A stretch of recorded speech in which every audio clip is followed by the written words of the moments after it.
Bonjour et bienvenue dans notre troisième épisode du Nouvel Angle.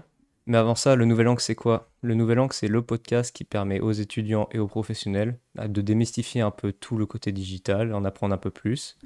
Le Nouvel Angle, du coup, notre podcast, on est en direct sur Twitch en ce moment, mais on est en rediffusion sur Spotify, Apple Podcast, YouTube, etc.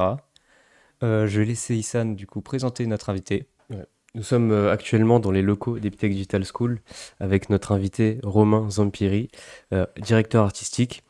Alors, on va composer cet épisode en trois parties. Dans la première, on va parler de ton parcours, comment t'en es arrivé là aujourd'hui. Dans la deuxième, on va parler de ton métier, ou plutôt de tes métiers, puisque tu joues un petit peu le rôle de directeur artistique parfois, ou celui de graphic designer. Et enfin, en troisième partie, une sorte de petite masterclass plus structurée sur les étapes pour construire une identité visuelle puissante. Alors, on va commencer du coup par cette partie 1. Peux-tu te présenter, nous dire un petit peu quel a été ton parcours scolaire, Mm. ensuite de métier jusqu'à ton métier actuel? Ok, bonjour déjà. Bonjour. Bonjour. Alors mon parcours il est assez atypique dans le sens où j'ai fait un BTS, enfin j'ai fait un bac économique et social. On en est encore Euh, loin là. hein On en est Ah, encore loin du design. on est encore très loin du design et ça c'est pas fini. J'ai enchaîné ensuite sur un BTS NRC, donc négociation relations clients. Euh, Parce que je viens d'une ville, je suis né à Niort, j'ai grandi à Niort et là-bas il y a les banques et les assurances, il n'y a pas grand-chose Ok. d'autre. C'est un petit peu Euh, le choix par défaut. Ouais, c'est un peu, ouais, c'est vrai. Donc, du coup, j'ai continué sur mon BTS NRC. Et ensuite, j'ai commencé à travailler dans les assurances, à Groupama, précisément, pendant à peu près 4 ans, 3-4 ans. D'accord. Et ensuite, bah, j'ai demandé ma mutation, en fait, à Bordeaux, parce que c'est une ville qui me plaisait. Donc, je suis arrivé à Bordeaux et de là, en fait, j'ai demandé à ce que mon contrat s'arrête. Et grâce au droit à la formation, je me suis posé la question, bah, est-ce que j'intégrerais pas une école de design, étant donné que c'est ce que je voulais faire depuis longtemps. Ok. Euh, Tu as toujours un peu rêvé en arrière-plan de faire du ouais, design. depuis tout petit, bah, mon père est dessinateur, il est peintre, donc je pense que Ok. j'ai cet attrait pour Hmm. le dessin, même pour l'art en général. Et Donc ça puis, vient pas de nulle part. non, je pense que j'ai toujours ce petit truc, même j'adore le cinéma depuis que je suis petit, donc je pense que tout ce qui est lié à l'art m'a toujours un peu attiré, un peu D'accord. touché. D'accord. Et du coup, bah, j'ai intégré une école à Bordeaux, donc, qui s'appelle l'ESMI, l'École supérieure des métiers de l'image. Et en fait, j'ai intégré cette école sur 2 ans. Donc, j'ai fait un cursus assez simple, donc de graphic designer et directeur artistique. Donc, c'est un cursus où on t'apprend les logiciels, on t'apprend. C'était pas simple parce que ma première Hmm. année, je suis arrivé, ils sortaient tous des beaux-arts. Mhm. Ok. Et C'était en quelle année déjà? alors ça, c'était que je me trompe pas, hein, c'était 2014. D'accord. Ok. Ouais, c'était 2013-2014 jusqu'à 2016. D'accord. Hmm. Voilà, donc ça n'a pas été simple au début, parce que je me retrouve dans une classe, dans un écosystème où les gens sortent des beaux-arts, et ils ont fait ça déjà depuis des années, moi je ne savais même pas allumer un Mac. Donc j'ai Compliqué. dû travailler, j'ai dû Hmm. batailler pour rattraper un peu le retard, et je suis sorti diplômé et major de promotion 2 ans plus tard. Ok. Donc Excellent. ça a été Tu- compliqué, mais ça en valait la peine. Bah là, quand tu Finalement, Alors, sors quand tu sors major de promo, c'est ouais. sûr que ça en vaut la peine. Bah ouais, je bossais tous les étés, je lâchais rien, le soir, la nuit. hmm. Mais après, je pense que quand t'es passionné par quelque chose, Oui. tu comptes Ouais. plus tes heures et t'y vas à Mhm. fond, quoi. Bah, justement, c'est quelque chose qu'on recherche dans les questions. C'était un petit peu de savoir ton mindset, etc. Ouais, Vraiment la psychologie dans laquelle tu étais au moment de tes études, etc. Donc toi, en fait, tu es passé un petit peu du choix par défaut, le choix un petit peu peut-être de la sécurité, avec ton ouais. BTS relations, et c'est quoi, commerce, vente? NRC, négociation, NRC, ok. relation client, ouais. Ah, ensuite, plutôt la passion. Ouais, ouais, Ok. totalement, ouais. Donc ça a totalement changé Ouais, et ouais, ouais, c'était ouais. beaucoup mieux. Donc ouais, dans le Hmm. mindset, il a changé à partir du moment où j'ai mis un pied dans cette école, en fait. Hmm. Je me suis dit, enfin, quand je bossais dans les assurances, je passais mon temps à me faire engueuler parce que je dessinais. Je me suis dit, bon, ça serait bien que je sois payé pour faire ça, quoi. C'est Donc du vrai. coup, j'ai mis les choses en place, bah, ouais, Hmm. pour y arriver, mais c'est aussi une manière aussi de montrer que quand tu veux vraiment faire quelque chose, Ouais. bah tu peux y arriver. Je veux dire, il y a beaucoup de gens qui se lèvent le matin et qui n'aiment pas leur travail. Vous prenez Hmm. 100%, 100 personnes dans la rue, vous demandez à ces 100 personnes combien vivent de leur passion. Je suis pas sûr qu'il y en ait 10, quoi. Mhm. C'est vrai Donc, il y en a sûrement pas beaucoup. et pourtant, on est Hmm. dans un pays qui aide, hein, les formations sont accessibles, Hmm. il y a un panel de choix incroyable. Donc après, ouais, je pense que le mindset, c'est faire ce que t'aimes et avoir envie de te lever tous les matins pour ne pas te dire ah, j'ai pas envie d'aller travailler. Donc c'est vraiment faire un choix pour que ce que tu fasses tous les matins, quand tu te lèves le matin, quand tu te couches le soir, tu sais que tu fais quelque chose que t'aimes, quoi. Et Ok. pourquoi? Parce que du coup, que tu dis tu as cette vocation depuis tout petit avec ton papa qui est déjà dans l'art, Mm. t'aimes beaucoup le cinéma. Pourquoi c'est venu aussi tard? Ah, c'est une bonne question. C'est vrai. Euh, bah, je pense que déjà, le prix de l'école n'aide pas. Mhm. Le prix de C'était l'école n'aide dans les pas. combien pour... Alors, le prix de l'école d'art, du coup? D'art, ouais, Ok. d'art. Parce qu'avant, le BTS, c'est Bon, le gratuit. BTS, c'est école publique, hein, donc Oui, c'est oui, Ok, gratuit, c'est ok. la ouais. continuité un peu Hmm. logique. Je pense que j'étais un peu dans mon train-train de vie à l'époque. Hmm. J'étais Il y a de la jeune. débouchée derrière. Peut-être que c'est plus dur aussi de tout quitter et de partir dans une grande ville quand t'es tout Hmm. seul, quand t'es Ok. plus jeune. Mais non, c'est quelque chose que j'aurais peut-être dû faire avant. Mais Ouais. je pense que j'ai aussi bien fait d'attendre d'avoir assez d'ancienneté dans mon boulot d'avant pour que mon école soit financée et que j'ai rien à payer, quoi. Parce qu'une D'accord. école Donc, comme ça, l'école... Ouais. on a Ouais. 3 500 € l'année. Il y a 2 ans à faire. Et encore, j'ai pris le cursus le plus court. Donc, c'est ce qui fait que j'ai dû batailler aussi. Mais Ok. non, non, après, je pense que je l'ai fait au moment où il fallait le faire, quoi. Où je me sentais prêt de le faire, en tout cas. Ok. Donc, il y avait deux cursus, plusieurs, Oh, peut-être. Toi, tu as pris le plus ouais, il y en avait court. plusieurs. Tu pouvais Quelles choisir. sont les différences entre... Ouais, tu pouvais choisir 2 années, comme Mhm. moi j'ai fait. Ou je me souviens, tu avais aussi 3 années où la première année, c'est une mise à jour des arts appliqués. Donc, en gros, c'est un peu plus light et Ok. on va dire, c'est un tremplin, on t'amorce un peu comment vont se Mhm. passer les deux Mhm. prochaines années. Et dans cette mise à jour-là, bah, tu as des gens comme moi qui sont en reconversion. Et j'avais pas envie, moi, j'avais envie d'aller direct dans le dur. Et puis, je pense que de mémoire, je pense que j'avais pas assez pour financer 3 ans. D'accord. Donc, j'ai pris cette option-là. Et en plus, c'est une école où ils te prennent sur dossier, quoi. Et moi, je me rappelle quand j'ai fait les portes ouvertes et que j'étais tapé au bureau du directeur, j'avais rien à montrer, quoi. Là, tu aurais dit, j'aime bien faire des dessins. Ouais, Est-ce mais que ça j'avais passe? un book quand même où je dessinais beaucoup. Et Ok. j'ai posé le truc sur la table, j'ai fait voilà, ça, je veux le faire sur un écran. Ok. Apprenez-moi. Un peu au culot. Hmm. Ouais, un peu, Et ouais. justement, ces études-là, qui sont des études d'art, c'était vraiment sur des écrans. Comment on peut appeler ça en fait? Alors, j'avais plusieurs cours quand même, hein. Il y avait Hmm. des cours en fait où on t'apprenait, c'était assez chronophage, mais en même temps, je pense que c'est comme ça que ça rentre le mieux. C'est qu'on avait 4 semaines non-stop, où dans la semaine, on avait 8 heures de Photoshop. Donc 8 x 4, 32, ça faisait D'accord. 30 heures de Photoshop, on faisait que ça. Après, on faisait la même chose sur Premiere Pro, la même chose sur After Effects, la même chose sur Illustrator, la même chose sur tous les logiciels en fait. Mhm. Et pour que ça rentre, pour que ça rentre, pour que ça rentre. Hmm. Et, c'était quoi la question? Alors, la question. Pourquoi Wow. je parle de ça, je sais Ah oui, plus. c'était les différents cursus. Ouais, Les différents cursus. les. Moi, je. Ouais, et donc en fait, ouais, c'était une des manières pour que les logiciels rentrent le plus facilement possible. Mhm. Après, il y a pas mal de vidéos, on avait de la photo, on avait des cours de dessin aussi, on avait pas mal de choses hein, en fait, hein. Donc avec des bons profs, des Donc, cours de typo. c'était du digital et en même temps des dessins Ouais, il y à avait la un main. peu de papier quand même, hein. Il y avait un peu de papier Ok. parce que comme à apprendre les bases, on avait beaucoup de cours de marketing. D'accord. On Ok. avait énormément de marketing parce que bah, pour comprendre comment une marque fonctionne, c'est un exemple par exemple, on avait des TP qui duraient 4-5 heures où on nous demandait bah, vous prenez une période de l'année, Halloween, vous prenez par exemple tel produit, vous prenez tel message, tel ton et vous devez en faire une pub. Voilà. Voilà. Et sur des Hmm. concepts marketing, on devait réussir justement à se servir de ces compétences-là pour amener un projet à terme, quoi.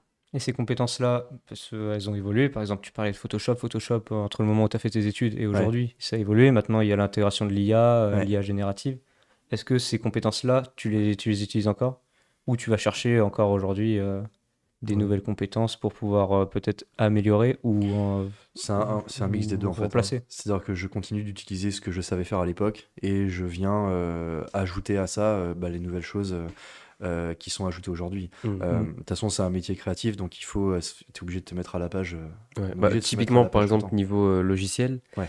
alors je pense qu'en 2014, il n'y avait pas Figma. Non. Non, ok, je sais bien ce que je pensais. Non, Donc malheureusement. parce que toi, tu as aussi fait du web design, on en reparlera un petit peu plus Ouais. tard dans les détails, mais comment tu faisais pour ce genre de choses où aujourd'hui, il y a des logiciels très précis qui le font très bien, Ah mais oui. à l'époque, C'était une c'était quoi? galère. C'était une galère. C'était la raison pour laquelle je détestais le web design à l'époque et que je Ok. l'adore maintenant. C'était très compliqué dans le sens. Enfin, très compliqué. En fait, C'était pas du glisser-déposer.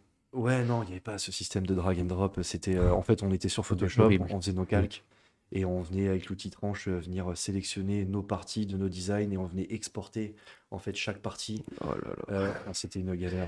Et pas du Ça tout en doit plus être- ergonomique Ouais. parce que ça Mm. calculait pas le responsive. Donc tu étais obligé de faire la même chose après en format iPhone, Voilà. en format tablette et de dupliquer. Alors que maintenant sur Figma, il y a des outils, des plugins qui vous permettent juste en redimensionnant la fenêtre, tout vient s'imbriquer parfaitement. Vous avez l'onglet code, vous décochez, ça vous met tout votre CSS de tout ce que vous Ouais. avez designé Oui, à oui. gauche. Ça, Enfin, c'est nouveau, ça. Ouais, c'est il y a pas longtemps Ouais. qu'ils ont ajouté ça et c'est assez pratique. Ah, c'est j'avoue. pratique. Ok. Ouais. Donc, en tout cas, sur tes études, donc tu as commencé par un BTS, ensuite l'école où tu as appris Ouais. le web design, le graphic design, mais aussi un petit peu de marketing. Alors il y avait du marketing, il y avait des Mm. cours de photo aussi qui étaient incroyables. Aussi des cours de photo? Ouais, les cours de photo, ils étaient incroyables Ok. parce qu'on Bon, avait quand même, en 2 ans, il y avait Ouais, on pas avait mal un de choses. prof qui travaillait sur, de mémoire, qui travaillait sur le film Amélie Poulain et qui était, je me rappellerai toujours d'un des premiers cours où on est arrivé, il nous avait demandé d'arriver avec notre appareil et il nous a dit, là, on avait 4 heures de photo. Ou 3 heures, je sais plus. Non, c'était 3 heures. Et il nous a dit, vous prenez votre appareil, vous vous barrez là, vous allez dans Bordeaux et je veux une photo avec tel thème. Vous avez Ok. 1 heure pour prendre la photo. Quand vous revenez, vous avez 1 heure pour la retoucher. Et à la fin, je veux votre photo. Cette photo-là, ça sera votre note du trimestre. Une seule photo. Et en une photo, tu fais. Ouais. Et moi, Ah à ouais. l'époque, qui Ouais. ne faisait pas de photo, Mm. ça a été compliqué. Et tu te souviens encore de ta photo Ouais, je me que t'as souviens. pris C'était dans le jardin public. En Ouais. plus, c'était, l'as gardée, tu le- j'étais, je sais plus, non, je sais plus où elle est. Faudrait que je la retrouve, mais j'avais pris une photo un peu en contre-plongée où j'avais balancé des feuilles. C'était pendant l'automne, je me rappelle. J'avais balancé des feuilles. J'avais fait un truc pas trop mal. Je crois que j'avais Mhm. 14 ou 15, Ok. un truc comme ça. Mais ouais, non, c'était pas mal. Donc, Ok. Ouais, du coup, sur ces études-là qui ont été quand même assez globales, mais à la fois précises, du coup, avec Ouais. le design, toi, qu'est-ce que tu en retiens? Et est-ce que finalement, l'étape d'avant design, où tu as fait du relationnel, etc., te sert encore aujourd'hui, sachant que tu fais du design? Ouais, alors, très bonne question. Je me la suis souvent posée et en fait, je me rends compte que la partie. Alors, pour être honnête, il n'y a pas grand-chose que j'ai fait avant qui me serve maintenant dans le design, mais s'il y a bien un truc qui me sert, c'est au niveau de la négociation et la relation client. Mm. C'est comment gérer un client, comment gérer une facture, toute la partie un peu administrative, on va dire, Ouais. un peu chiant quand même, Ouais. et comment gérer le client, toute la partie un peu commerciale. Euh, euh, c'est vrai que dans ces études-là, on t'apprend à ne pas aller chercher le client. On t'apprend à faire en sorte que c'est celui qui vienne à toi.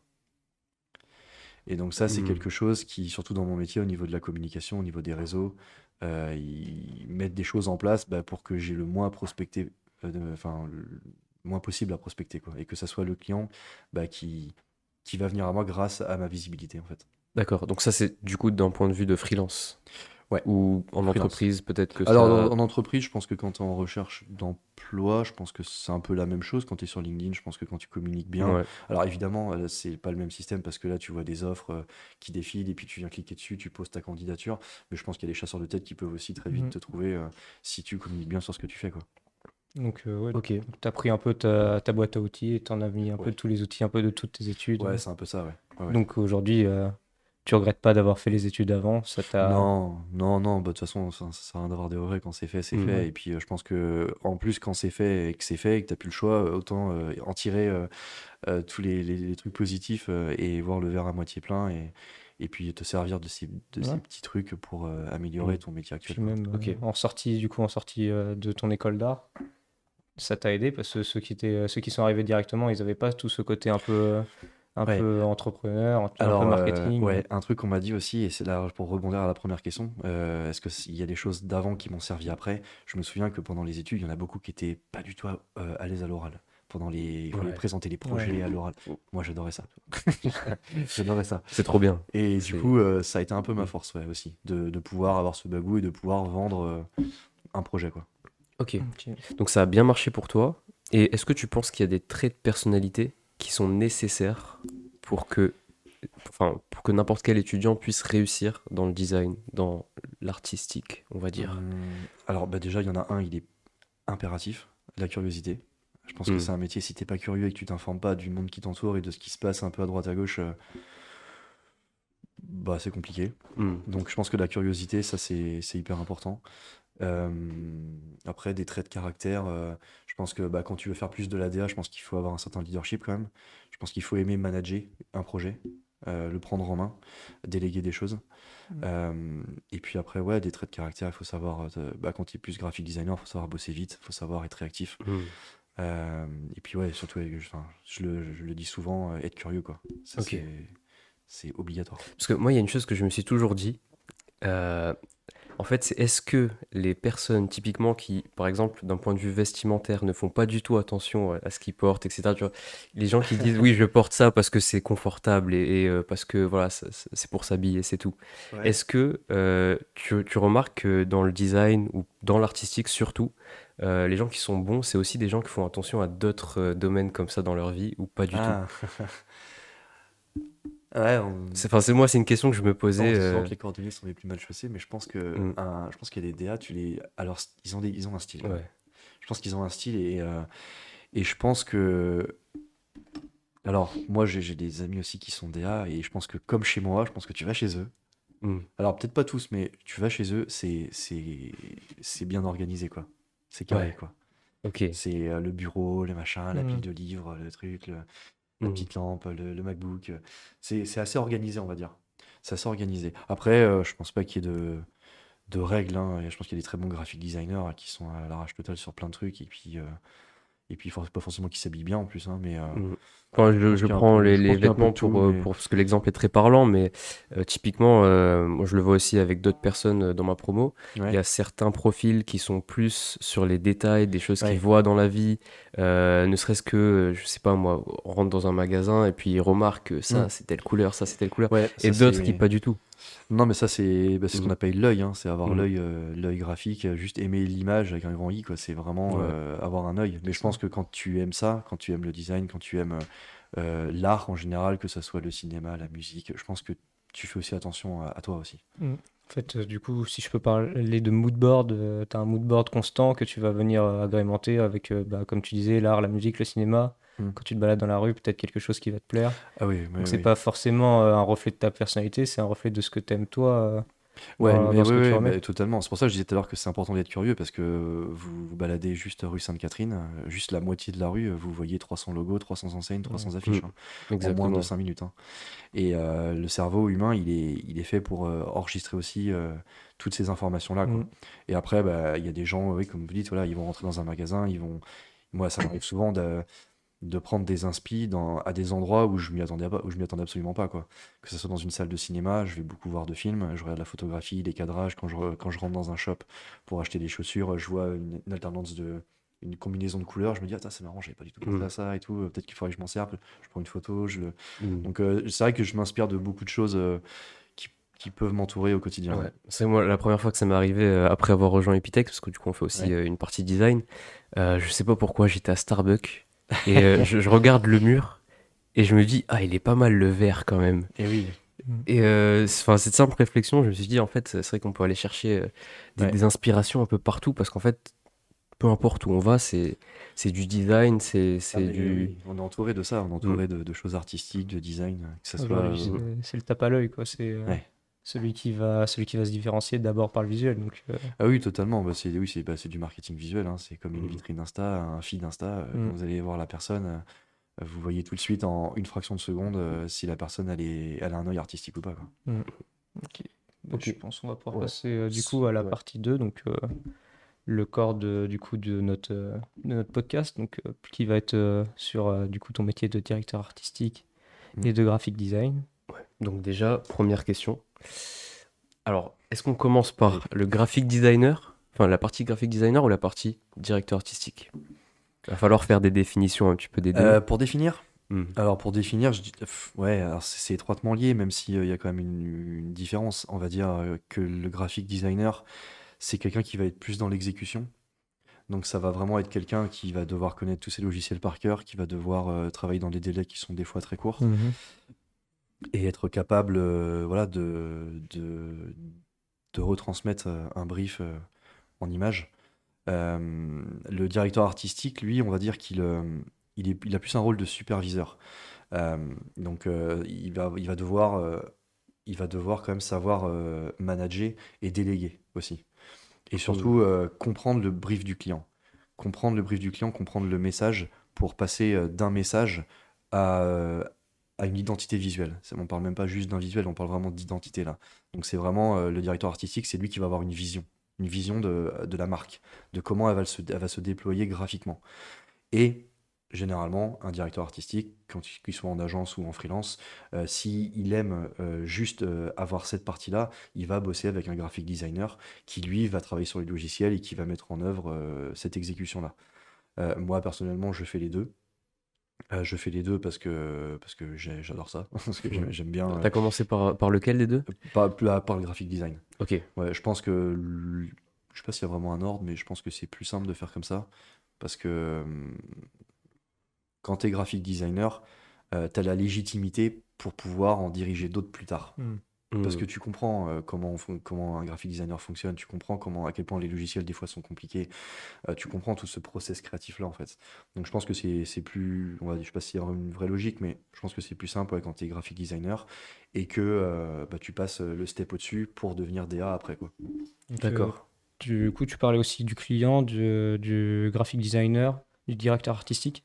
Qui c'est qui va donner, ou un pourcentage qui va donner vraiment l'identité visuelle de la marque? C'est le DA. Ok. Donc D'accord. c'est pas le client qui va venir donner ses couleurs. Oh là, non, certainement pas. Ouais. Je le déconseille. Et Alors, pourtant, ça doit enfin, arriver souvent. Alors, il va pas donner directement ses couleurs, il va valider un mood board en Mhm. fait que le DA va faire. Le DA, lui, son rôle en fait, c'est de discuter, d'avoir une grosse partie communication avec le client et de pouvoir en fait définir une vision en fait, une stratégie. Et effectivement, c'est pas le client qui va dire moi je veux un logo qui soit comme ça, je veux des couleurs qui soient comme ça. Alors ça peut arriver que le client il ait un coup de cœur et il ait déjà une petite vision, Ouais. s'il a un œil et Mhm. tout. Maintenant, c'est au DA de le driver en fait et de le diriger, de lui dire là ce que tu fais là, ça va pas marcher. Moi je te conseille plutôt ça. Ou alors effectivement c'est une bonne idée, je vais le développer. Donc mais la vision à long terme et la création de l'identité, ça c'est le rôle du DA quoi, de faire ça. Ok. Ok, Le donc, graphic designer, lui, il a pas son mot à dire dessus. Bah, c'est la dictature. bah, ça dépend si vous allez dans une agence de communication, par exemple. Si vous allez dans une agence de communication, l'ordre, il est très simple. Vous avez le directeur de créa, vous avez le directeur artistique et vous avez le graphic designer. Ok. Des fois, le directeur de créa Ok. et le DA, c'est la même chose, hein, ça peut arriver. Mhm. Et donc, généralement, le DA, il est en contact direct avec le client dans les agences. Dans les briefs, c'est à lui de décider s'il inclut ou pas le graphic designer. D'accord. Et ce qui se passe, c'est que généralement, une fois que le brief est fait et que que la partie conception euh, commence à démarrer, le graphic designer, oui, il fait de l'exécution, quoi. Après, un D'accord. graphic designer qui va être en freelance, sans s'en rendre compte, moi je connais des graphic designers, ils s'en rendent peut-être pas compte, mais ils ont un rôle de DA en fait. Mhm. Ils font déjà de la DA. Ok. Ils se disent graphic designer, mais sans le savoir, quand tu gères toi-même le client et que c'est toi-même en tant que graphic designer qui crée l'identité du client et que tu es capable, t'es pas obligé de diriger 5 personnes pour faire de la DA. Déjà, si tu diriges le client, tu es déjà dans la DA. Après, Ok. ce qui diffère un peu de la DA et du graphic designer, c'est aussi un peu la relation client. Et Ouais. si c'est le DA qui est directement en contact avec le client. Bah, c'est pour ça que généralement le graphic designer, il est plus sur de l'exécution, quoi. Ouais. Et c'est pour Mhm. ça que moi, j'avais envie de passer le step au-dessus, il y a des années de ça, pour pouvoir avoir un contact direct avec le client et pouvoir aussi transmettre des idées et une vision, quoi. Mm. Donc c'est vrai que quand tu es juste graphic designer, ça peut être compliqué des fois de transmettre un peu tes idées, parce que tu sais Mhm. qu'au-dessus, tu as un DA qui va pas être forcément d'accord avec toi, qui va avoir une vision différente. Ok. Donc après, bah, c'est soit tu gravis les échelons et dans ton agence, tu essayes de passer DA pour justement être en contact un peu plus avec le client et transmettre tes idées, soit tu es à ton compte et puis bah, tu décides de dire que tu es DA parce que tu fais de la DA et que tu es capable de le montrer avec des projets concrets, quoi. Ok. Ok. Bah, donc du coup, il y a cette relation un peu hiérarchique entre les deux. Ouais, Il y a ce côté où le designer fait plus de l'exécution, le directeur artistique fait plus la création de l'identité même de la marque. ouais, Euh, et en fait, moi, ça me fait penser à quelque chose, le terme artistique, comparé au celui de designer. Et on a Mhm. fait ça me rappelle aussi mes cours de terminale en philosophie. ouais, C'était la différence entre l'artisan et l'artiste. est-ce que dans ces deux rôles, il y a un petit peu cette relation-là? Parce qu'en cours de terminale, du coup, ce qu'on fait, c'est que on nous dit que l'artisan, du coup, il apprend à faire les choses, des tâches manuelles qu'il doit répéter pour maîtriser. Ouais. Et puis, plus il en fait, plus il est bon dans son domaine. Ouais. Alors que l'artiste, lui, c'est plus. Enfin, il peut arriver sans aucune légitimité, faire quelque chose de très bien. Ou, En enfin, c'est one plus shot, de ouais. l'inspiration du. Ouais. Tiens, qu'est-ce que tu en penses, toi, de ce côté-là? C'est un peu la différence Mm. du coup qu'il y a entre l'art et le design, quoi. Ouais, du coup, on peut C'est... retrouver cette Alors, relation. Ouais. moi, Mm. j'ai une idée assez précise là-dessus. Mhm. Pour moi, l'art, c'est quelque chose où chacun peut avoir une interprétation subjective des choses. Ouais. Un design, c'est fait pour transmettre un message. Si vous prenez une œuvre d'art, et c'est pour ça qu'on met des œuvres d'art dans les musées et pas des œuvres de design, parce que C'est les œuvres vrai. d'art, chacun peut avoir son interprétation, et dans une galerie d'art, n'importe qui peut acheter, du coup. Mm. Un design, ça va transmettre un message. Si vous mettez 5 personnes devant une œuvre d'art, vous pouvez être sûr que les 5 personnes, si vous leur demandez ce qu'elles en pensent, elles vont avoir un avis différent. Si vous mettez 5 personnes devant un design, les 5 personnes vont comprendre le même message. Mm. Donc, Parce le que graphic design, c'est pas de l'art. non, mais Même s'il même peut y le avoir directeur artistique, peut-être c'est pas de l'art. En fait, l'art, c'est quelque chose de très générique. L'art, Mm. vous pouvez aller voir une pièce de théâtre, c'est de l'art. Vous pouvez écouter de la musique, c'est de l'art. Vous pouvez voir Mm. un film, c'est de l'art. Vous pouvez faire du design, c'est de l'art. Et donc, en fait, pour moi, le design, c'est peut-être une branche, en fait, de ce que peut représenter l'art, en fait. Mm. Donc Mais, après, c'est étroitement lié quand même des fois. mais donc, Ouais. pour que le design touche les 5 personnes et qu'elles aient le même message, il faut qu'il y ait des règles. Ou contrairement, l'art, il y a un peu moins de règles. Donc, Oui, c'est un peu ça, en fait. Mais ok. c'est les règles qui font que le message, il va être clair. Euh, je trouve un exemple concret, mais si vous mettez le design, ça va plus se rapporter à une pub, par exemple. Mhm. Si je prends un exemple, vous mettez une pub, vous pouvez mettre une pub Nike. Vous mettez une pub Nike, par exemple, avec une tagline dessous. Vous comprenez que le message de ce design-là, c'est d'être performant, de courir plus Mhm. vite, enfin voilà, d'appartenir à un groupe. Si vous mettez un artiste qui met une chaise à l'envers en plein milieu d'une pièce et vous mettez 5 personnes autour, je suis pas sûr que les cinq Ouais. personnes vont penser la même chose. Donc c'est Chaise à l'envers, ouais. un exemple. J'essayais d'y réfléchir, Oui, mais oui, non, je sais. ça vient pas. Ok. Ok. Donc, Donc c'est vraiment des rôles C'est peut-être plus flou un là, peu. je pense. Ouais. ouais. Peut-être plus vague. Mais après, l'un peut utiliser l'autre. Le Ah design mais peut utiliser totalement. l'art et l'art Ah mais utilise le totalement. Je design. pense que l'art il incite. Non, il inspire. Je pense que l'art il inspire et je pense que le design il te pousse à faire les choses. D'accord. Hmm. Ça, on Bah, voit beaucoup aujourd'hui dans des publicités Mm. qui réutilisent beaucoup de l'art. Ah mais totalement. Ouais. Mm. Oui, oui, c'est pour ça que Donc, je dis que ouais. c'est inspirant en fait. C'est une source d'inspiration l'art. Et je pense que le design c'est comment tu le concrétises en fait. hmm. Ok. Ok. Et du coup, pour revenir sur cette notion de bon design qui fait bien passer le message, etc. Nous, ce qu'on fait du coup à Epitech Digital School, c'est plus du design d'interface, Mhm. donc design d'application mobile, du web design, tout ce genre de choses. Et bien évidemment aussi dans ce domaine-là, il y a des règles. Mhm. Et en fait, ça me fait aussi penser au design qu'on peut voir sur Dribbble. Je sais pas trop Ouais, si tu je vois. vois Dribble, Et ouais. en fait, c'est des designs qui sont souvent très beaux, Ouais. mais qu'on retrouve très peu dans de vraies Mhm. applications. Ah. Et qu'est-ce que tu en penses de ce truc-là? Est-ce que c'est un petit peu des prises de position artistiques Ouais, ouais. mais Alors qui ça finalement. c'est hyper intéressant Mm, que j'en discutais justement avec un mm, ami qui est DA aussi. Et en fait, souvent, et c'est hyper intéressant parce que en fait, des fois, tu dois faire un site pour un client. Ta DA, elle est déjà mm, faite. C'est-à-dire que tu as choisi ton logo, il est validé. Ta palette chromatique, elle est validée. Tes typos, tes polices, elles sont validées. Le ton de la marque, le tone of voice, il est validé. Tout est validé. Et là, tu arrives justement sur la partie web. Donc, tu dois faire le site mhm, du client. Et des fois, tu as des idées, genre, tu as envie de faire un truc de dingue. Tu as envie de faire un truc de fou furieux, tu vois, tu es sur Figma, ouais. tu es sur Photoshop, tu fais des trucs. Et là, tu te dis, mais comment je vais pouvoir faire ça sur un site? C'est Mm. généralement là où le développeur, lui, il te met un coup derrière la nuque et il te dit, alors ça, Et c'est tu bien écoutes, gentil, mais ça, on peut pas arrête. le faire. Et là, Mm, bah, il faut discuter. Là, il faut trancher. Des fois, mm, je dis, écoute, ça, ok, bon, je peux comprendre. Par contre, ça, tu te débrouilles. Je m'en fous, mais ça fait partie de l'identité, ça fait partie de la DA qui a été validée, je le veux sur le site, quoi. Maintenant, avec des outils comme avec WordPress, Elementor, Webflow et d'autres encore que je connais pas tout, mais je connais pas tous, pardon. Mais je pense qu'il y a moyen quand même de faire des choses assez incroyables en animation. mm. Après, je pense qu'il faut rester simple hein, sur les sites. Faut pas non plus trop en faire parce que je pense que tu peux perdre aussi la personne qui arrive sur ton site. Mais par contre, c'est vrai qu'effectivement, quand tu arrives sur ton site, il faut quelque chose qui soit joli et qui retransmette toute la DA que tu as vue avant, quoi. Mm. Donc, moi, je dis Mhm. souvent, hein, par exemple, tu es un restaurant, quand tu arrives sur le site, tu dois ressentir la même chose que quand tu arrives dans le restaurant physiquement, quoi. Et d'avoir Ouais. l'impression que c'est vraiment la même marque qui parle, en fait. Mhm. Mais justement, où est-ce que là tu vas trancher entre le j'ai trop fait ou j'ai pas assez fait et aussi où c'est trop personnel, ça me ressemble trop et ça va pas ressembler à la marque? Ah, alors, ouais, alors moi, j'essaie toujours d'imposer un peu ma patte, Mm. mais j'essaie que, alors c'est un peu paradoxal, mais j'essaie que ça se voit pas. Enfin, j'essaie toujours quand même que quand on arrive sur le site, les gens comprennent on est chez la marque en Ouais. fait, on n'est pas chez le DA qui a fait la marque. Donc la marque elle est plus importante que tout. Mhm. Ça c'est une priorité absolue, c'est l'identité de la marque, ça reste le plus important. Après, là où il faut trancher, bah, c'est aussi au DA de comprendre ce qui est possible de faire ou non, quoi. Je pense qu'il est capable de comprendre aussi là où il était trop loin. Si c'est pas déjà techniquement, si c'est pas possible de le faire, Mhm. Mm. faut pas batailler, tu vois. C'est Ouais. c'est de la perte de temps.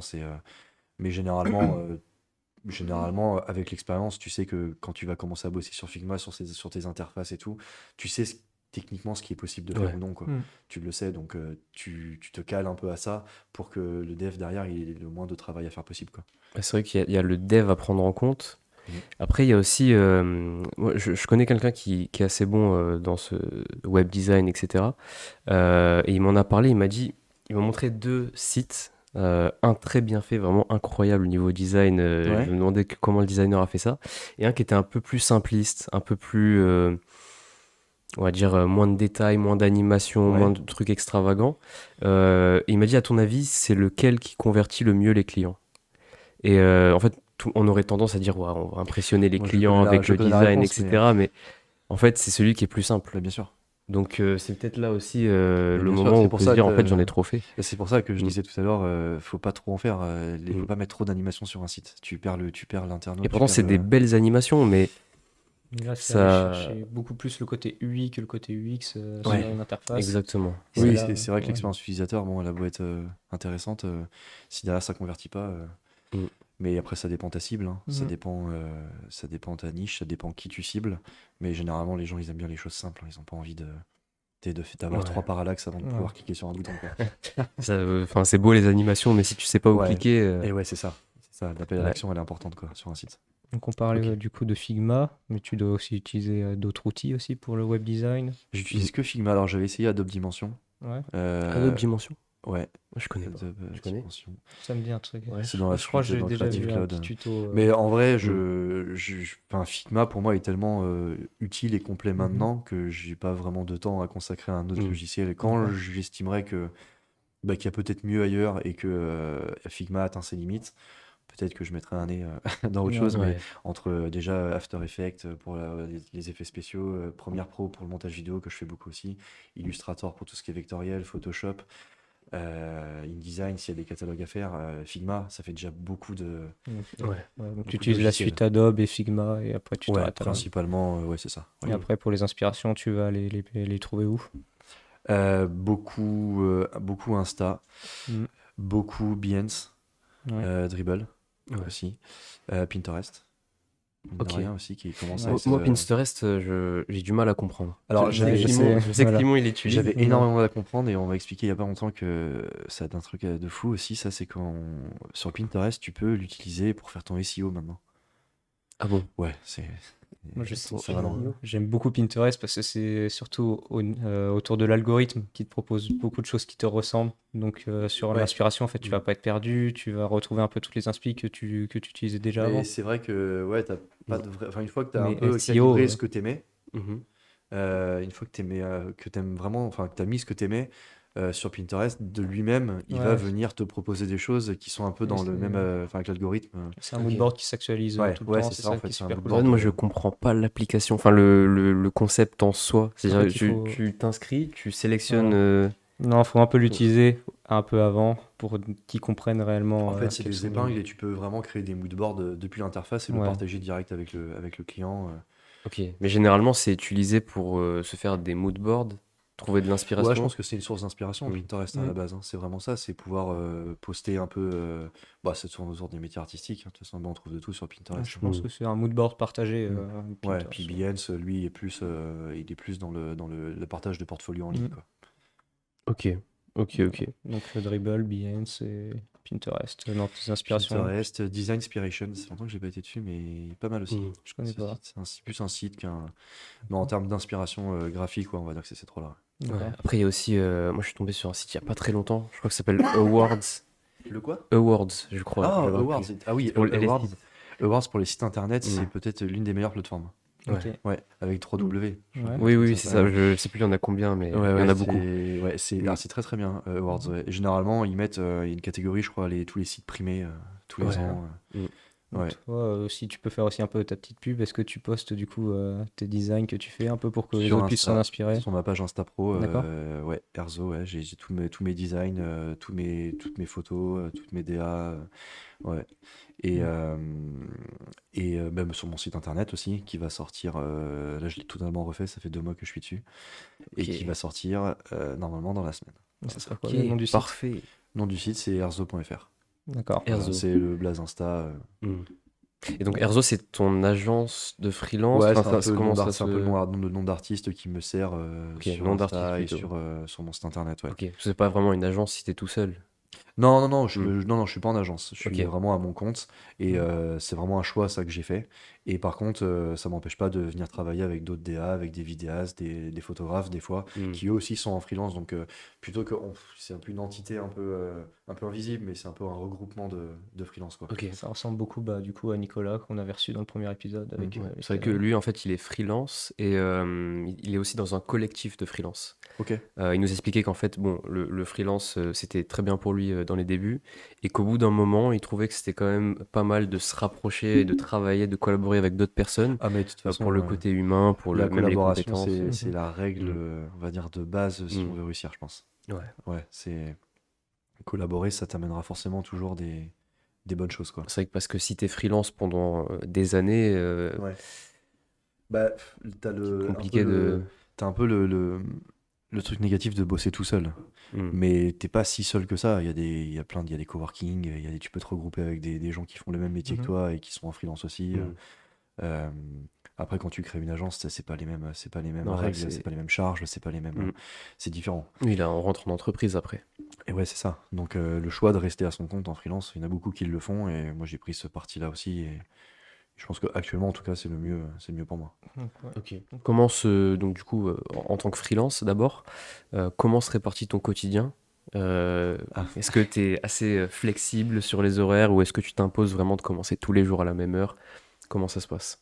Est-ce que tu bosses chez toi? Est-ce que tu as un Alors, je bureau? bosse Mm. particulièrement chez moi. Mm. J'ai un bureau Mm. exprès, attitré à ça. Je travaille aussi en coworking, ça m'arrive, avec des amis, des gens qui font le même métier. Alors, en termes d'horaire, Mm. on va dire que j'ai un peu changé là-dessus. Je m'imposais beaucoup avant, vu que je sortais d'entreprise, d'avoir ce réflexe-là de commencer à 8h, à midi, je vais manger, je regarde ma petite série, à 13h30, je reprends le travail, je continue jusqu'à 18h, 18h30. Trop boulot dodo. Ouais, en fait, maintenant, je m'impose, c'est vraiment un truc que je m'impose, c'est de ne jamais faire la même journée 2 fois d'affilée. Mm. Ok. Si une matinée, j'ai envie d'aller au cinéma pour regarder un film, je vais au cinéma pour regarder un film. C'est pas grave, je bosserai plus le soir, ou je bosserai plus le lendemain. Je m'interdis rien, en fait. Et ça me permet de ne pas avoir cette routine. Je suis anti-routine en plus. C'est vraiment un truc, je rentre très vite dedans en plus, donc je préfère m'en aller très très vite de Ouais. ça. Et puis ouais, non, je m'impose pas vraiment d'horaire en fait. Des fois, je vais être devant un film et je vais avoir une inspi en regardant le film, hein. Mm. Je vais regarder Interstellar, je vais voir un cadrage, un montage, des couleurs. Je vais me dire, ah ouais, et je bloquais sur un projet. Je fais, ah ouais, mais c'est ça. Alors, j'éteins, je vais dans le bureau, je bosse. Mm. Et donc, il n'y a pas vraiment d'horaire, hein, il n'y a pas vraiment de règles en fait. Et après, j'essaye de m'interdire par contre quand même de bosser le week-end, même si ça m'arrive le samedi ou le dimanche de temps en temps. Mais ça, par contre, j'essaye de me garder quand même. Ou si je Ouais. bosse tout le dimanche, je sais que dans la semaine, je vais me faire une journée off. Donc, de respecter ça. Donc c'est quelque chose, est-ce que c'est quelque chose que tu conseilles à ceux qui nous regardent et qui pourraient être intéressés par le design ou c'est réellement quelque chose de personnel? Ouais, mais je pense que en fait, ce côté comment gérer ses horaires, je pense vraiment que c'est propre à chacun, hein. Je pense qu'il y a des gens qui détesteraient travailler comme moi je le fais, et il y a des gens qui adorent, enfin, qui aimeraient ça, quoi. Je pense qu'il y a des gens qui adorent avoir ce train-là, faire. Puis ça dépend du rythme de vie que tu as aussi, ça dépend si tu as des enfants, Mm. ça dépend de plein de choses, hein. Mm. Mais après, j'ai pas. Moi, le seul conseil que je donnerais, c'est trouver votre rythme à vous, en fait, pour Ok. être le plus performant possible, quoi. Justement, toi, ça t'a pris combien de temps de trouver ce rythme-là? Avant, tu étais un petit peu organisé, l'entreprise. Ouais, parce Ça a pris qu'avant, combien de j'avais temps? cette casquette où je faisais les deux, j'étais en entreprise, et puis bah, moi, ce que je faisais, c'est que je bossais entre midi et deux, ou je bossais le soir, dès que je finissais ma Mhm. journée, je bossais les week-ends. Donc c'est beaucoup, beaucoup d'heures. Donc, Tu tu finis. faisais le freelance en plus En de plus, ouais. l'entreprise? En plus de l'entreprise, ouais. Ouais, ouais, Ok, ouais. Donc c'était le même métier, hein, mais la seule différence, c'est qu'en freelance, tu bosses pour plusieurs marques, pour plusieurs clients, alors Hmm. qu'en entreprise, tu bosses pour ton entreprise, quoi, dans laquelle t'es, quoi. Donc non, ça m'a pris bah, depuis février, quoi. Depuis février. D'accord. Ok. Ok, ok. Et justement, en termes de charge de travail, alors du coup, au début en entreprise et en freelance, et ensuite en tant que freelance tout seul, Mm. comment est-ce que tu vois ça? Est-ce que en tant que freelance, aujourd'hui, tu t'imposes une grosse charge de travail pour avoir plus de clients, pour travailler plus? Ou est-ce que tu te dis, bon, je me contente de prendre seulement quelques projets et puis on est plus tranquille? Alors, Hmm. pardon, Y a C'est pas pas de grave. problème. ça arrive. Oui. Non, je me contente de prendre les projets qui me font kiffer, surtout. Hmm, C'est ok. surtout ça. Et c'est instinctif? Ou t'as des indicateurs qui te disent, Non, c'est. Qu'est-ce de tout? Non, pas de problème. Pardon. pas de problème? Non, c'est. Désolé. Si tu veux un autre verre d'eau, dis-le. En Ouais. plus, il fait assez chaud dans ce Ouais, c'est studio, donc une petite extinction de voix depuis quelques jours. ouais, Donc, on a ramené de euh, l'eau maintenant. non, je disais. Bah, en fait, on va dire que je prends les projets qui me font kiffer, quoi. Ça, c'est le plus D'accord. important. Donc, après, au niveau de la charge de travail, au niveau de la charge de travail, ça me dérange pas de travailler plus si le projet vraiment me fait kiffer et que j'aime ce que je fais. Hmm, Ça, c'est la priorité, quoi. D'accord. d'accord. Donc, si c'est des projets qui te plaisent, comment ça se passe? C'est toi qui vas aller chercher les clients qui ont des projets qui te plaisent ou c'est eux qui viennent te chercher en utilisant Mm. peut-être ta vitrine Instagram? Mm. Bah, comme je disais un peu tout à l'heure, je fais en sorte que les gens puissent me trouver, en fait. Ouais. Je fais en sorte que le client puisse venir à moi. Donc après, je démarche de temps en temps sur Insta. Parce que les gens généralement qui gèrent les marques sur Insta, c'est des community managers, ou le directeur de la marque directement. Donc c'est des gens avec qui je peux directement discuter en Mhm. direct. Hmm, Donc après, je fais en sorte, ouais, quand même d'être visible et que le client puisse venir à moi, quoi. Ça, c'est important, quoi, d'avoir une visibilité Ouais. quand même qui est optimale, quoi. ok, donc tu n'utilises pas de plateforme comme Malte, par exemple? Alors Malte, j'ai essayé, mais Mhm, ça n'a pas vraiment fonctionné. ok, Donc après, je pense que ça dépend des métiers. Je pense que ça marche beaucoup quand tu es développeur ou des choses comme ça. Il y a beaucoup de demandes. Mais là, pour l'instant, la partie Malte, je l'avais un peu mis de côté. Alors après, c'est quelque chose, je pense, qui fonctionne quand même si on est assidu dessus, hein. hmm, Mais c'est vrai que moi, je fonctionne beaucoup sur Insta, sur Instagram avec ma vitrine, le site internet. Je fais en sorte d'avoir un peu de visibilité dessus. ouais. Ok, Donc, bah, c'est vrai que sur Malte, bon, c'est la problématique classique d'avoir ses premiers clients parce que bon, une fois que hmm. tu as eu une cinquantaine de clients et que tu que des bonnes notes, etc., j'imagine que c'est beaucoup plus facile. Ouais, je pense Euh, qu'il y a un tremplin, il y a un lancement voilà, c'est le un truc à lancement qui doit prendre au être plus début sur cette compliqué. plateforme. Ouais. Mais c'est vrai que toi, du coup, aussi, tu as eu ce lancement, mais pas sur Malte, du coup. Comment ça Non. s'est passé, toi, au lancement, Ah, au début du Ouais, ça doit freelance? être compliqué parce que Hmm. toi, c'est beaucoup sur le visuel. Donc, aller chercher des clients alors que peut-être tu viens de commencer, t'as pas beaucoup de visuel à bah ouais, présenter. mais en fait, quand j'ai commencé je me suis mis en freelance en fait dès que j'ai eu mon diplôme. Mhm. Hmm. Après, j'ai trouvé une entreprise où j'ai travaillé quand même, mais j'ai gardé mon freelance. Et en fait, je me servais de mes projets d'étudiants, d'école. D'accord. On avait pas mal quand même, on avait fait pas mal de projets quand même. Hmm. Donc je me suis servi de ça pour faire un petit portfolio. Mhm. Et après, bon, j'ai eu la chance, par un certain hasard quand même, et un peu de chance, ouais, de travailler avec une grosse cliente assez vite. Très très grosse D'accord. cliente. Mais qui est Caroline Receveur, pour Hmm. ceux qui connaissent. Donc, Ouais. qui a créé pas mal de marques, qui est PDG de plein de marques, euh, et qui m'a offert comme une bonne visibilité. Le fait d'avoir D'accord. travaillé pour elle, déjà, je pense que niveau mindset, c'est assez incroyable. Et niveau design, niveau visibilité, c'est vrai que ça m'a apporté quand même pas mal de monde pas mal de vues sur mon travail. Donc j'ai commencé à être contacté par plusieurs marques, par des petites marques, des moyennes ou grosses tailles. Et puis bah, au fur et à mesure, ouais, je me suis fait un petit nom dans ce milieu et puis ça a commencé à bien marcher, quoi. Donc, euh, donc après, je pense que ce qui est important, c'est quand on se lance, faut pas même pas hésiter à faire des projets fictifs des fois. Moi, je faisais des typos des fois, Hmm. des espèces de artwork et tout, et je balançais ça sur Insta. Ok, ouais.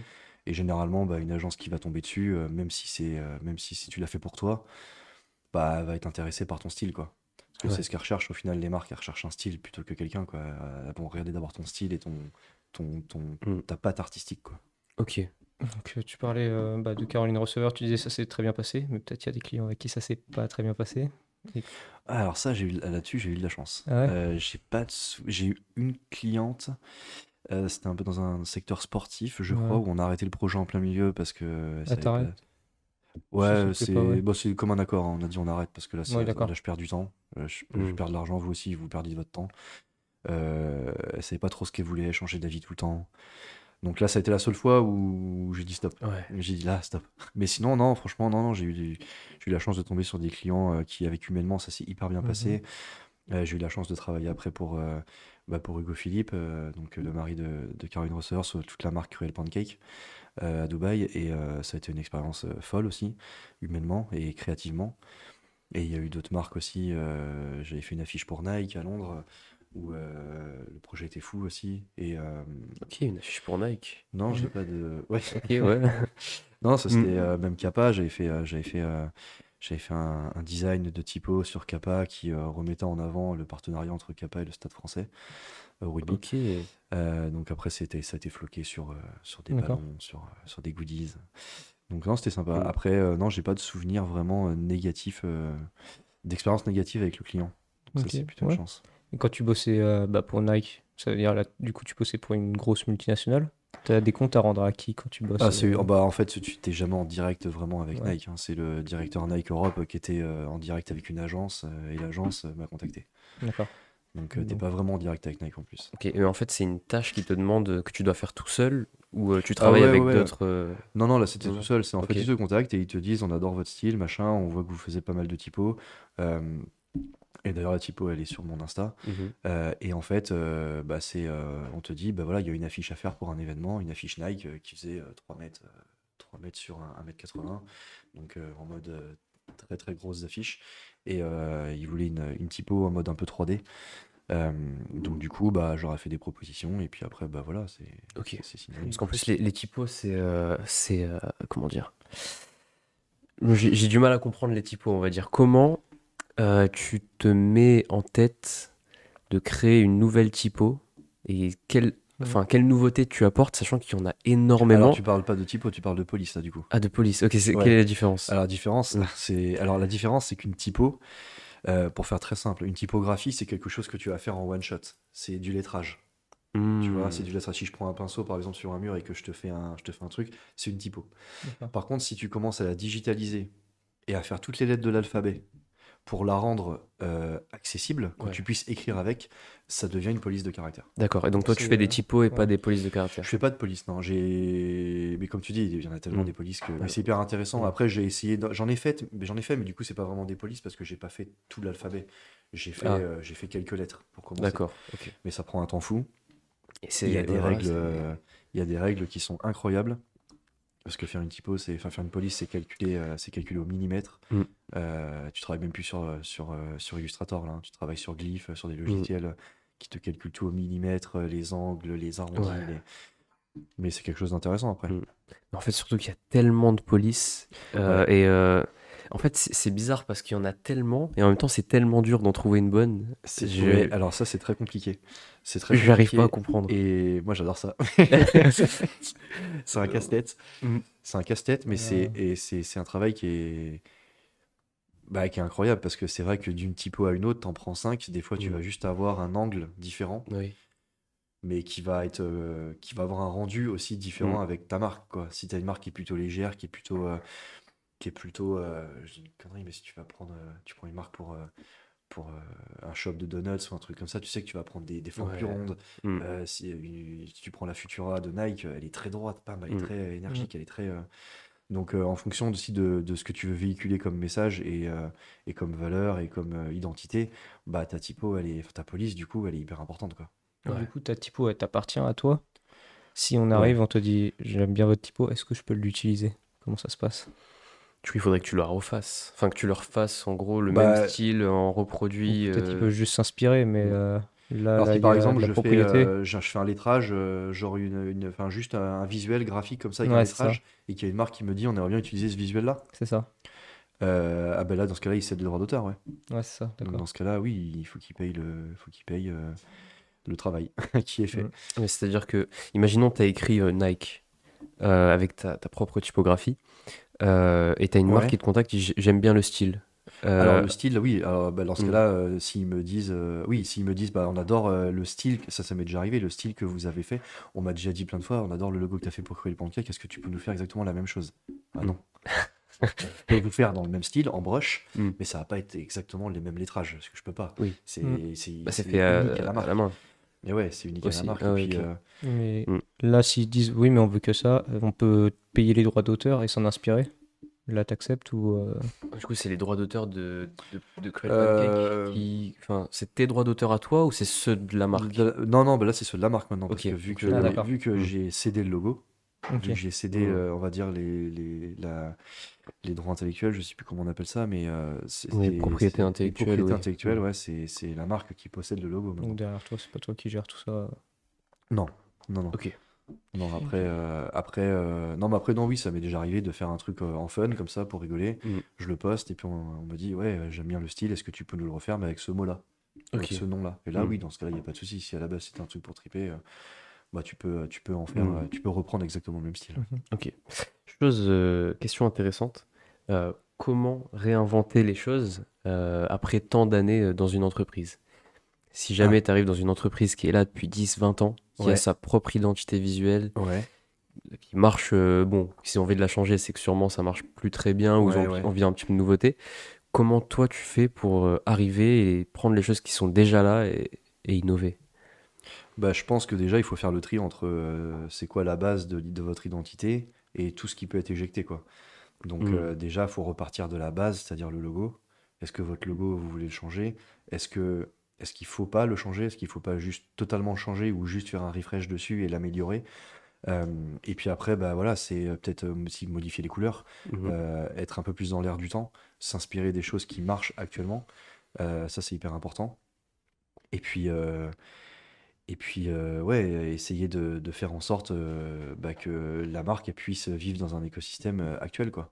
Donc ça veut dire ouais, changer les couleurs, changer les Mhm. polices, même si c'est pas forcément facile, parce que quand tu arrives dans une entreprise, ils ont peut-être pas envie de tout changer, mais peut-être faire les choses petit à petit, quoi. Ouais. Mm. La transition Ouais, de le toute plus façon, les smooth transitions, elles possible. sont... Ouais. Alors, même si moi, je préconise pas de faire les transitions douces, justement, parce que ça a aucun impact, je trouve. Mm. Euh, le... Enfin, tu regardes toutes les plus grosses marques qui ont changé d'identité, ça a été violent quand même à chaque fois, hein. Ouais. Mm. C'est Bah, ouf, justement, des fois, alors en plus, il y a cette tendance, on va dire, pour utiliser le terme de Le blending, minimalisme. Ouais. celui de blending qui, en fait, bon, on va dire que pour résumer aux étudiants, c'est le fait de prendre sa marque qui a une identité forte et de faire en sorte qu'elle ressemble un peu plus à ce qui est utilisé de manière moderne. J'ai par exemple en tête Mm. les marques de luxe. Ouais. Aujourd'hui, quand on recherche leur logo, euh, ils se ressemblent quasiment tous et c'est juste le nom de la marque écrit avec quasiment la même police d'écriture à chaque Ouais, fois. ouais, c'est vrai. Qu'est-ce que t'en Zara, penses, toi, de Zara cette aussi. Bah, là, tendance j'ai travaillé pour une agence mm, justement où on m'a demandé de faire une identité pour une marque de luxe. Le mood mm. board, c'est pas compliqué, c'était Chanel, Dior. C'est les mêmes. C'est toutes les mêmes marques. Yves Saint Laurent, ils ont tous Mm. changé en plus leur logo. Avant, c'était des Oui. typos à empattement. Mm, Maintenant, ils prennent des typos qui sont des polices qui sont droites, qui sont sans Mhm. sérif. mm, Prenez Chanel, vous prenez. Et en fait, ouais, je pense que dans le luxe, en fait, ils aiment juste la simplicité. Mais après, tu peux avoir un logo. Par exemple, Dior, ils font quelque chose d'assez fort. C'est que vous regardez si vous prenez leur logo, il est simple. Il est simple, Dior. Par contre, leur DA, elle est folle. C'est-à-dire qu'ils vont prendre des illustrations qui sont incroyables au détail, ils vont l'imprimer sur des grosses toiles, ils vont faire des packaging. En fait, c'est ce que tu en fais à côté. Le Ouais. Chanel, la typo, elle est simple, mais les deux C imbriqués à l'envers, derrière, vous le mettez en doré, ça marche en fait. En fait, ils prennent un logo simple parce que derrière, ils savent qu'ils vont faire une DA qui est folle. Et Ouais. le logo, il va marcher, il marchera partout en fait, tu le retiens. Mm. Donc je pense que dans le luxe, ils n'ont pas envie de faire des choses complexes, ils ont Ouais, envie de faire des choses qui sont simples et qui sont facilement reconnaissables, visibles. Ouais. Dans l'évolution du coup du logo, on voit aussi beaucoup sur les réseaux un peu la caricature du dégressif qui va arriver au minimalisme pur où juste il restera le point en bas à droite du Ouais. logo. Est-ce que tu penses qu'on va arriver à là sur beaucoup de logos ou... Je pense que, alors peut-être pas jusqu'à là, mais je pense que, bah, on te dit souvent enfin, que ce soit dans le luxe d'ailleurs, ou même une marque qui veut se créer, on te dit toujours d'avoir 3 logos. Mm. On te dit toujours d'avoir un logo, le full logo, donc il y a, on va dire, le nom, il y a le pattern au-dessus, une espèce de pictogramme, et puis une baseline, hein, une coachline dessous qui va être un slogan. Ouais. Vous prenez par exemple Nike, qui est avec la virgule dessous, Mm. le swatch, et dessous Just Do It. Là, vous avez votre logo complet. Après, vous avez le logo simplifié. Vous enlevez le Just Do It, vous avez juste la virgule avec le Nike. Et après, vous avez le logo simple, enfin encore plus simplifié, où il reste juste la virgule. D'accord. Donc, je pense que c'est bien d'avoir, on va dire, un full logo, un logo intermédiaire et d'avoir un logo très simple. Mais je pense qu'à l'avenir, on va chercher à faire des choses qui sont ultra simples. Et c'est pas grave d'avoir pour logo un losange ou un carré. Bon, je grossis. Hein. Ce qui est important, c'est qu'est-ce que tu en fais derrière au niveau de ta DA. Parce que faire une belle identité visuelle, enfin, avoir une bonne direction artistique, c'est pas juste avoir un beau logo. Le logo, c'est pas ce qui fait la DA. C'est ce que vous faites à côté, quoi. Si vous prenez McDonald's, vous prenez Apple, vous prenez Lego, si ces 3 marques-là, prenez Nike, vous prenez un de leurs packaging, vous cachez le logo, en une fraction de seconde, vous savez quelle marque c'est. Vous prenez une boîte de Lego, vous cachez le logo Lego, vous savez que c'est Lego. Une boîte de frites McDonald's, vous cachez le M, vous savez que c'est McDo. Faut que ce soit Parce rentré que dans la DA, conscience. ouais. Mais ouais, c'est ça, donc, parce qu'il y a des codes couleurs, parce qu'il y a les polices, parce que Ouais. vous prenez juste Just Do It, vous savez que c'est Nike. Il n'y a même pas besoin d'avoir la virgule, il n'y a même pas besoin d'écrire Nike, parce que vous Ouais. savez que c'est eux, quoi. Puis Et un, donc, un autre exemple de branding que j'ai qui me vient en tête justement, et je sais plus qui a dit ça, donc je pourrais pas le citer, mais c'est en fait si Nike faisait un hôtel, on arriverait à imaginer à quoi il ressemble. Parce qu'en fait, Nike a tellement une forte identité qu'en fait c'est plus juste le logo. On va pas s'imaginer juste des virgules, mais on peut imaginer que l'hôtel c'est une serait un peu comme communauté, ça, telle couleur. Ah oui, telle mais ça encore, texture. tu peux le faire avec plein d'autres marques. Hein. Ouais. Tu peux faire un hôtel Tesla, tu peux faire une voiture Exactement. McDonald's. Bah, Ouais, Louis tu peux- Vuitton bah, sur les justement. Champs-Élysées, là, Mm. ce qu'ils vont sortir là, Ouais. c'est extravagant, mais en même temps c'est pas choquant parce que c'est Ah oui, dans non, leur mais DA. totalement. Quand tu as Mm. une forte identité, tu peux faire un produit qui n'est pas du tout dans ton secteur d'activité, tu sais que c'est toi. Il y a Bah, beaucoup typiquement, ouais, il y a beaucoup de designers qui le font d'ailleurs, hein, ça même avec l'IA maintenant. ouais. Il y a beaucoup de. Si tu veux faire une voiture Sergio Tacchini, tu fais une voiture Ouais. Sergio Tacchini. Quoi. Ouais. Bah, pour moi, par exemple, une voiture Apple, pour moi, c'est une Tesla. Ouais. Enfin, Oui, je l'imagine vraiment, en j'imagine vrai, la je pense Tesla. que c'est pour ça qu'Apple pourra. C'est pas leur but en plus, mais totalement, oui, le minimalisme pur avec l'espèce d'iPad Ouais. comme tableau de bord. Oui, totalement, oui. Oui, Oui.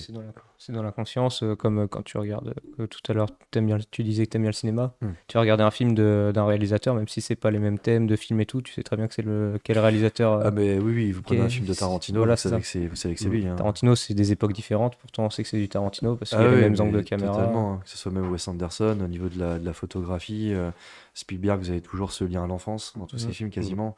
Nolan, il y a toujours cette patte aussi qui est hyper reconnaissable. Denis Villeneuve, c'est un peu aussi dans la photographie. Donc, non, mais oui, un Le réalisateur, branding, il a un gros rôle de. Il y a des directeurs artistiques sur le cinéma, mais le réal, il a sa vision. Ouais, il a la vision de son film comme un DA a la vision d'une marque, quoi. Donc, ouais, Ok. donc l'art, vraiment, la personne qui est derrière l'art, vraiment avoir Ok, je pense que sa patte à lui.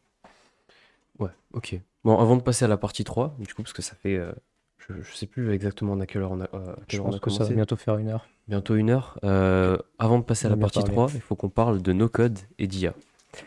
Donc, Parce que c'est quand même très important oui, et c'est ça un fait bon partie sujet, là. en plus de notre formation. On utilise actuel, beaucoup là. d'IA, beaucoup de no-code. Donc, premièrement, tout à l'heure, tu as mentionné Webflow, tu as mentionné, alors je sais plus, Elementor, WordPress. Elementor, Ouais. WordPress, etc. Donc, c'est des outils que toi, tu utilises ou pas. Et pour Ouais. toi, quelle est leur place dans le marché, de manière globale? Bah, je pense que. Alors, moi, j'utilise Elementor Pro Mhm. actuellement pour mon site internet. Donc, en fait, Elementor Pro, c'est un plugin qu'on vient clipser à WordPress Ouais. et qui nous permet de faire des drag and drop Ouais. assez rapidement et de voir en temps réel où en est notre site. Donc, c'est quand même assez utile, surtout Ouais. pour quelqu'un comme moi qui ne suis Mm. pas du tout développeur. Et après, Webflow, je pense que c'est hyper intéressant aussi. C'est Mm. encore plus complexe. Je pense on peut faire vraiment des animations encore plus Ouais. poussées sur Webflow. Euh, Après, la place que ça a, je pense que ça permet à quelqu'un comme moi ou un designer de pouvoir faire un site lui-même. Mm.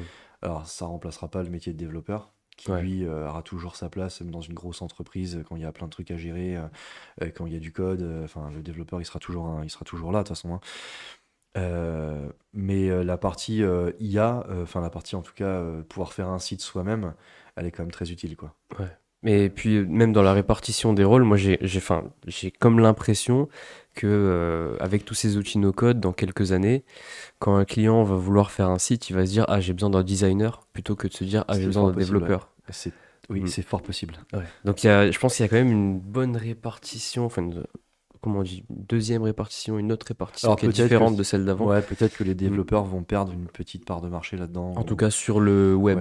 Ouais, Après ouais, aussi, totalement. peut-être aussi le côté artistique, c'est un côté intellectuel qui s'acquiert pas, qui est peut-être Ouais, aussi inné, alors que le côté développeur, c'est quelque chose qu'on peut apprendre. Donc, ouais, totalement. Mm. Ouais. ouais, donc Non, sur une mais ouais. vision à long Après, c'est terme, vrai que le client, il voudra toujours quelque chose d'un peu simple. On en parlait tout à l'heure, hein, plus c'est simple et plus ça transforme Ouais. sur le site. Et ça va être au designer Mm. de pas partir dans tous les sens et de Mm. rester simple, quoi. on parle, Ok. ouais, du coup, on parle d'IA sur le no-code, mais aussi du coup, dans l'art, les IA génératives. Est-ce que tu les utilises? Est-ce que tu Ouais. les utilises pas? Ouais, j'utilise pas mal ChatGPT Ouais. on va dire. Alors ça remplacera pas l'humain, mais c'est un outil incroyable, je trouve, pour définir des trames, pour définir Mm. les grandes lignes, on va dire. Mm. Quand tu veux créer un business model, quand tu veux avoir un avis sur une stratégie digitale, c'est assez incroyable comme outil. Ok. Mais je pense que, alors sur l'IA, moi j'ai quand même un avis assez tranché. Je pense que ça va faire peur uniquement aux gens qui sont pas bons. Ah, je pensais la même chose. Voilà, Ouais. je pense que c'est quelque chose qui, Mm. si tu comprends comment l'utiliser, faut pas en avoir peur, il faut l'utiliser comme un outil. Et si Mm. tu as l'intelligence de comprendre ça et de l'utiliser comme un outil et pas comme un concurrent à ton métier, je pense que tu peux aller très très loin avec. Tu peux faire des choses assez folles, quoi. Mais je pense que les gens qui en ont peur, c'est pas bon, quoi. C'est pas bon pour eux parce qu'ils ont. Ouais. Ouais, parce que je pense qu'il faut vraiment le voir comme un outil, en fait. Mm. Bah, c'est vrai que bon, l'IA va s'améliorer avec le temps, etc. Ouais. Mais ne serait-ce qu'à l'heure actuelle, euh, j'entends des fois dire que bon, on n'a plus besoin d'un développeur pour faire un site, pour faire une application. Mais c'est totalement faux. Je veux dire, on peut Ouais. faire une application avec de l'IA, avec ChatGPT. Et en plus, bon, quand on a la version payante, c'est encore Ouais, mieux le 4, avec ouais. l'analytics, etc. Mais il y a toujours ce côté. Déjà, il faut s'y connaître un petit peu en développement, parce que Ouais. c'est bien que ChatGPT nous donne du code, mais il faut savoir où le mettre, il faut savoir bien Ouais. l'utiliser. Alors, le problème, c'est quand ça bug, Mm. surtout. Et que le client problème vous appelle ensuite, pour vous dire c'est quand merci ça vient de bug. tomber, comment on fait? Et là, Et là, quand il faut réagir vite, quand c'est pas développeur, c'est compliqué, ouais. c'est pas les 35 messages tous les 4 heures de ChatGPT qui vont, Ah ouais, qui non, vont non, régler non. le problème. Ah non, non, ça c'est Mm. clair. Non, non, s'il y a un problème de fond, Mm. même les drag and drop, ils vont pas venir débugger ton site, hein, Ouais. donc ça, non, c'est important, ouais. Mais effectivement, après, je pense qu'à terme, oui, c'est fort possible qu'une marque va plus rechercher le côté esthétique, Mm. parce que le designer, il va avoir l'œil graphique, d'être dans la continuité de ce qu'il a créé avant. Mm.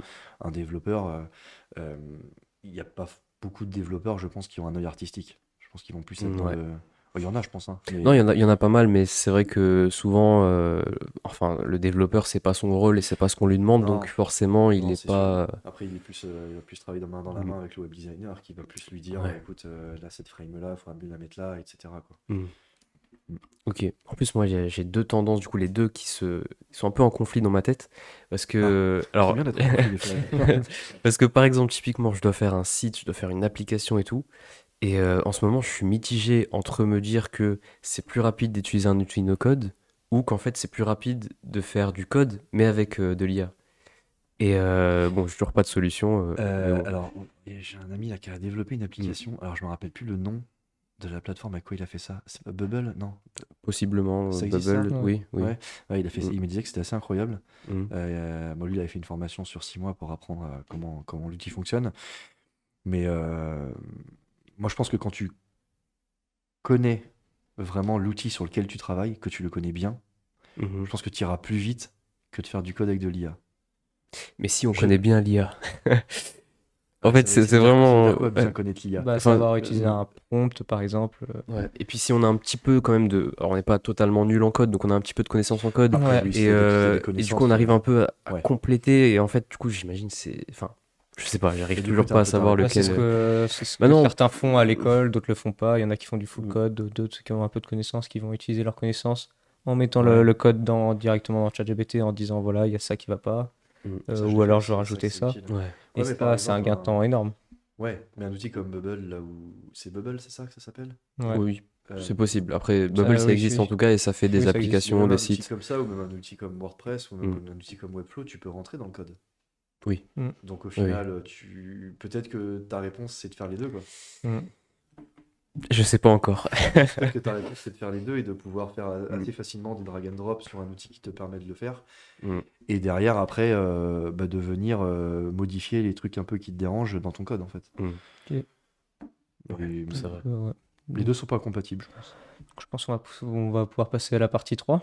Donc la Ouais, partie 3, c'est un peu la masterclass que tu vas animer. Donc ouais. le sujet que tu nous as proposé pour aujourd'hui, c'est comment réussir à créer une identité visuelle puissante. Ouais, Donc je te laisse commencer. à moi. Ouais, faut Euh, tout savoir étape par étape.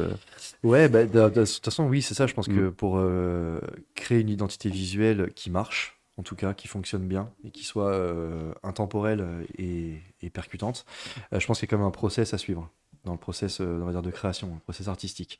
Je pense que tu as 5 étapes, je pense, qui sont importantes. Ouais, 5 étapes, on va dire. La première, tu as l'analyse. Donc l'analyse, c'est comment tu communiques avec le client, comment tu comprends ce que lui, il veut. Toute la partie, on va dire, brief avec le Mhm. client, toute la partie mood board aussi, que tu as validé avec lui. Donc ça, c'est le côté un peu humain, quoi. Le côté un peu où tu discutes avec lui, tu échanges et Mm. tu comprends, on va dire, le positionnement de la marque dans le marché aussi. Donc D'accord. ça, c'est important. Donc ça, c'est la partie analyse.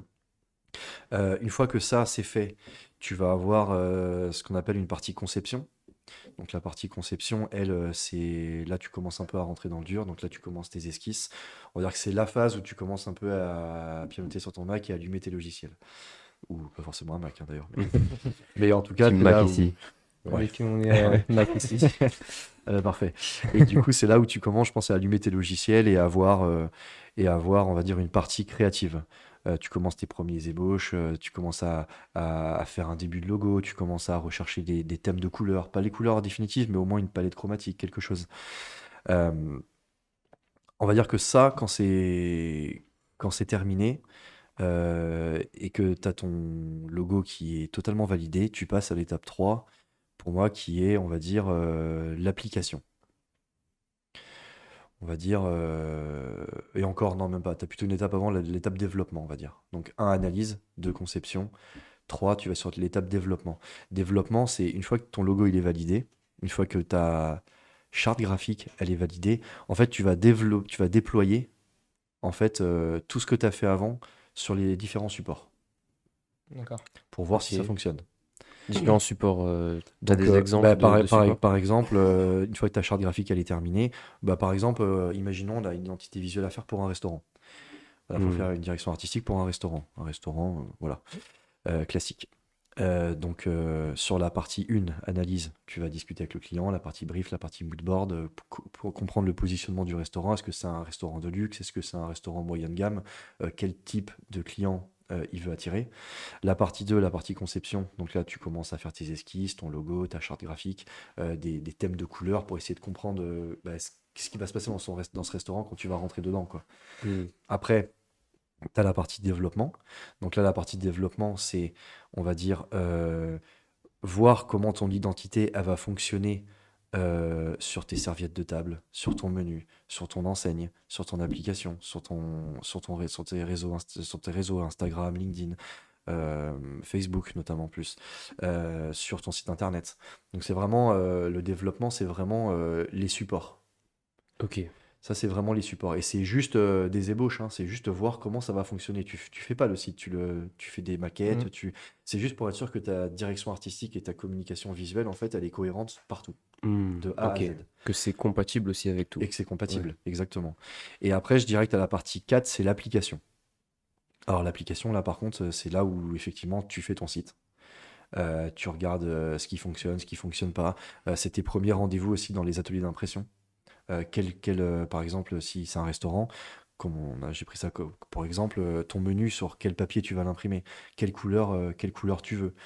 Si tu as validé du doré avant, est-ce que ton doré il rend bien? Est-ce que tu fais du gaufrage? Est-ce que tu fais de l'embossage? Est-ce que ta typo elle est creusée dans le papier? Qu'est-ce que tu mets au mur? Est-ce que tu mets de la typo? Est-ce que tu mets des cadres? Donc là, c'est vraiment l'application pure et dure. On est dans les choses concrètes là. On regarde vraiment comment ça fonctionne en vrai, en fait. Ok. Et une fois que tout ça c'est fait, on passe à la dernière étape, c'est la mise en service. Et la mise en service, c'est tu mets ton site en ligne, tu ouvres ton restaurant. Bon, en vrai, la mise en service, c'est quand le client il prend conscience que la marque existe.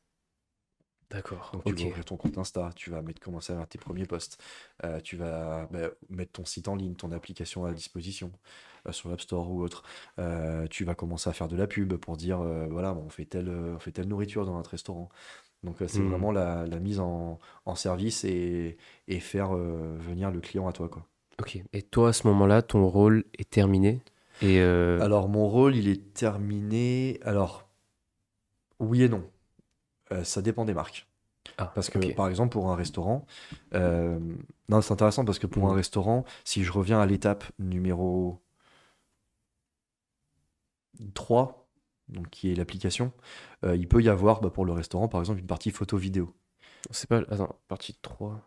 C'est la partie C'est application. le développement, non? C'est la partie application. Application? Ok, non, je me suis Ouais, perdu c'est dans ça. les Donc t'as étapes. raison, c'est la partie développement, la partie 3. Ouais. Ah, ok, oui. Ouais, c'est Ok, ça va alors. analyse, conception, développement, application, mise en Ah oui, service. pardon. Ouais. Donc on va dire que sur la partie, bon, après la photo vidéo, on va dire que c'est un peu un entre-deux. Mais par exemple, un restaurant, il va avoir besoin de faire de la vidéo, d'avoir des belles vidéos en 4K où il y a le chef qui fait à manger, tac tac, où il y a des gens, même sur des events et tout. La partie photo pour alimenter le compte Instagram, les choses comme ça. Eh ben, une fois que cette partie-là, elle est faite, vous allez avoir peut-être, je sais pas, 2 vidéos et peut-être 9 photos. Enfin, 9, vous avez plusieurs photos, mais en tout cas 9 posts qui sont prêts pour lancer votre compte Insta sur la partie 5, la mise en service. Une fois que tout ça c'est fait, généralement, la marque, il va lui falloir un photographe et un vidéaste qui va continuer à faire la DA, on va dire, pour que ça soit clean, quoi. Ok. Donc là, c'est soit vous êtes déjà intervenu sur la partie photo-vidéo et vous continuez de suivre la marque pour alimenter le site internet, les réseaux sociaux, pour qu'il y ait la même patte. Soit vous n'avez pas géré ça avant et à ce moment-là, la marque elle va faire appel à un photographe et à un vidéaste, quoi. D'accord. Ok. Donc il y a une partie community manager aussi qui rentre un peu en compte, mine de rien, parce que la marque derrière, il faut pas la laisser toute seule, quoi. Vous lui laissez une charte graphique, un espèce de branding book en fait, où à l'intérieur vous avez, pardon, vous avez en fait une multitude de pages qui vont expliquer comment utiliser tout ce qui a été créé. Donc, par exemple, sur votre menu, voilà, vos titres, ils doivent faire telle taille, vos sous-titres, ils doivent être dans telle police, telle taille, votre mise en page, elle doit être comme ça. Quand vous faites un post Insta, si vous mettez un titre en plein milieu, il doit avoir telle taille, il doit contenir telle police, il doit être de telle couleur.